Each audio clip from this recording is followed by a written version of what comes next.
Здравствуйте, меня зовут Юлай Галиуллин, я основатель движения Морган Уксы. Сегодня я вам расскажу про стрельбу из традиционного лука. По-другому его называют стрельба из национального лука. Во всем мире это широко развито, уже 25 лет стреляют во всем мире. В России это дело только началось буквально 5 лет назад, но я думаю, у нас еще все впереди. Стрельба делится на три вида. Это пешая стрельба, конно-верховая стрельба и стрельба по 3D-фигуркам. 3D-фигурки — это макеты животных, выполненные в масштабе 1 к 1 из каучука. То есть, если это белочка, то белочка 1 в 1, если медведь, то медведь в полный рост. И стреляют на различные дистанции. Кроме этого, стрельба есть стендовая, стрельба на дальность называется flight, и стрельба cloud. Cloud — это стрельба на дальность по мишеням. Прицельная стрельба делится от 2 метров, начинается от 2 метров до 150 метров. Мировой рекорд стрельбы на дальность сегодняшний день — это 889 метров. Выстрелил Султан Селим II в Стамбуле в 1574 году. А в Башкортостане на сегодняшний день рекорд у нас 282 метра. Выстрелил лучник Хурмат Тагиров из города Сибай. Луки мы используем по макетам традиционные. Это реплика боевого лука, изготовлена из современных материалов. В старину луки изготавливались из нескольких слоев дерева, снаружи укреплялись сухожилиями, изнутри подкрепился рог крупнорогатого скота, и все это дело закрывалось или берестой, или кожей, для того, чтобы от дождя сухожилия не размокали или на солнце они не высыхали. Такие луки стреляли очень далеко, были мощные, доходили до 60 килограммов. Чтобы их натянуть, нужно было иметь очень крепкую физическую подготовку. На сегодняшний день луки у нас используются облегченные, до 25 килограммов мы используем, которые разрешены законодательством. Также эти луки клеются из нескольких сортов дерева и декорируются ламинатом, для того, чтобы дерево не размокало или не рассыхалось под дождем. Тетива изготавливается из современного материала такрона. В старину это были или конский волос, или шелковая нить, или сухожилия животных. Вообще биокомпозитные луки, которые делались в старину, они состояли из 20 частей, с рогами, с костяными накладками, сухожилиями, с кожей. И притом такие луки очень дорогие в производстве и очень капризные в эксплуатации, потому что их нужно постоянно перед стрельбой разминать, нужно скидывать тетиву после нескольких выстрелов, для того, чтобы они сохранили эластичность. Поэтому такие луки сейчас мы не производим, изготавливаются луки из более современных материалов. Как известно, в отличие от спортивных луков, здесь нет никаких прицелов, приспособлений, просто тетива и само основание лука. Дело в том, что у нас многие дисциплины, они военно-прикладные дисциплины. Мы стреляем на бегу, стреляем сидя, стреляем на скаку с коня, стреляем на дальность и так далее. То есть все элементы, в принципе, они наши исторически обоснованы. Там есть стрельба с одной ноги, стрельба с разворота, стрельба с колена и так далее. Например, если взять конную верховую стрельбу, дистанция дается 120 метров, которую конь проходит зачетно 15 секунд. Если он прошел за 16 секунд, все попадания аннулируются. Поэтому на галопе проскакать и поразить 3 мишени. В реальности же конь эту дистанцию проходит за 9-12 секунд.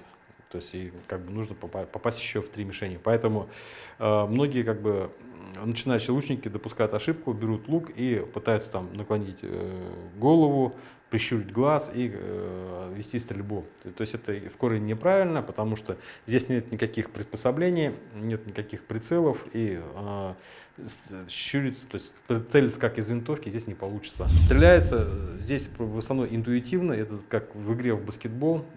Когда вы играете в баскетбол, вы берете мячик и кидаете в корзину. Никто из вас глаз не щурит, голову не наклоняет, чтобы попасть в корзину. То есть все это происходит в динамике, на бегу. Берете, кидаете, то есть кидаете, попадаете. Таким же образом стрельба происходит из традиционного лука также. То есть нужно смотреть на мишень, растягивать и выстреливаете. Самое главное в стрельбе — это техника безопасности. То есть без этого это самое основное, и без этого никак. Дается дистанция, то есть рубеж, полоса которая место начала стрельбы, называется она рубеж. То есть если на рубеже находится какой-то человек, или кто там, тренер, или судья, рефери, то есть стрельба ни в коем случае не ведется. Даже нельзя накладывать стрелу на тетиву. Поэтому мы ждем, когда все выйдут за линию рубежа, и тогда человек выходит уже на дистанцию и начинает стрелять.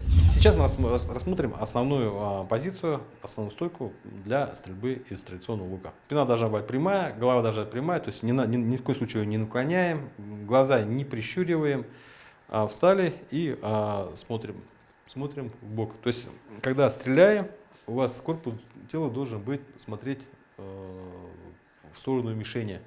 То есть некоторые пытаются стрелять вот так, это неправильно, в корне неправильно, потому что мы стреляем не руками, а стреляем спиной.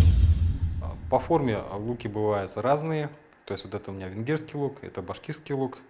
То есть они изготовлены по историческим гравюрам, по историческим данным, поэтому луки могут быть различной формы, и они так и называются: монгольский лук, маньчжурский лук, венгерский, башкирский, скифский, индоперский, ну и так далее. То есть, как известно, еще бывают луки лонгбоу, это английские луки, например, японские луки юми. Вот. Они все изготовлены из дерева. Ну, еще бывают луки из стеклопластика, которые внутри у них стеклопластик, оконцовки деревянные, и они декорируются кожей или каким-то другим материалом. Такие луки хороши для начинающих, но у них послабже динамика и не так сильно хлесткие, в отличие, например, от ламинированных луки. Вот эти луки ламинированные, ламинированные деревянные луки. В традиционной стрельбе в основном используются деревянные стрелы с безопасным спортивным наконечником, он пулевидной формы.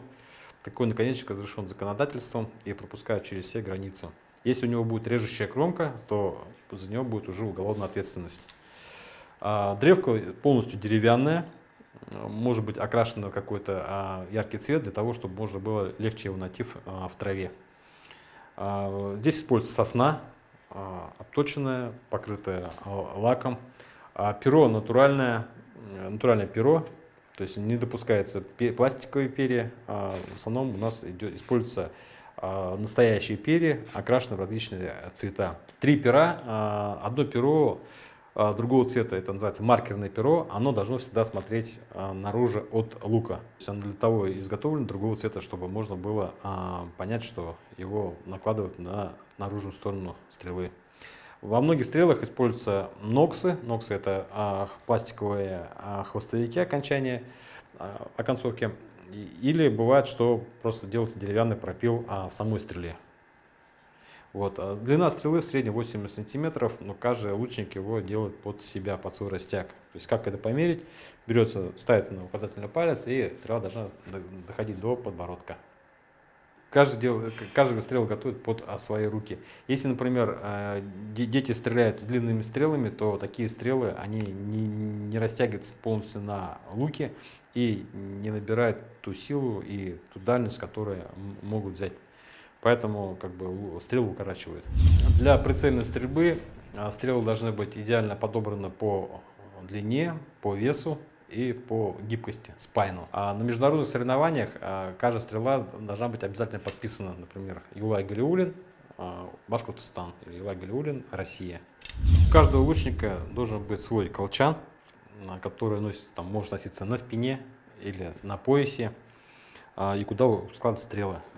В пешем порядке, когда стреляют, стрелы могут смотреть вперед, в коннике колчан смотрит стрелы назад, потому что когда происходит посадка на коня, стрелы могут втыкаться в коня, и конь может испугаться. Поэтому стрелы обязательно должны смотреть назад. И некоторые стрелы носят за плечами, но тут тоже неудобно. Если при конной стрельбе наклоняешься с коня, то стрелы могут из колчана выпасть. Поэтому мы стрелы носим, как наши прадеды, на поясе, и оперение смотрит назад. На этом занятии я рассказал вам про виды и разновидности луков, а на следующем занятии я покажу технику стрельбы из традиционного лука.